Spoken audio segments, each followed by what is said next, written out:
Ya pemirsa, akibat arus pendek listrik, satu rumah warga yang berada di daerah Betung, Banyuasin hangus terbakar di lalap si jago merah. Kejadian ini membuat panik warga. Ya Allah, habis ya Allah,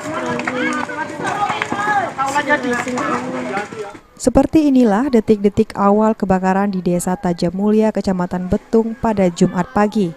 Api membumbung tinggi di atas rumah korban Firman. Beruntung dalam kejadian ini, Firman berhasil membawa keluar ibunya yang sudah lansia dari dalam rumah. Dalam kejadian ini tidak banyak yang dapat dilakukan warga. Hingga akhirnya tim Damkar Oku dari Pos Betung datang memadamkan api yang sudah menghanguskan bangunan rumah 2 tingkat semi permanen tersebut.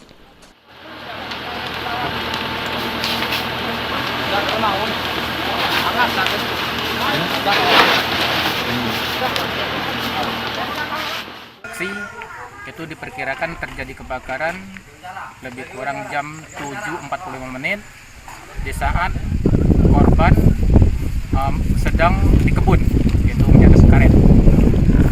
Kemudian ada teriakan dari tetangga dekat rumah bahwa ada suatu asap. Setelah itu ada muncul api dari atas genting. Ada korban jiwa? Alhamdulillah korban jiwa tidak ada, tapi mengalami kerugian yaitu beserta bangunan rumah itu lebih kurang menurut dari korban itu 800 juta. Dengan kejadian ini, Kepala Desa Tajamulya menghimbau masyarakat untuk memperhatikan kondisi instalasi listrik, terlebih pada bangunan rumah yang sudah berusia puluhan tahun. Sulaiman, PAL TV.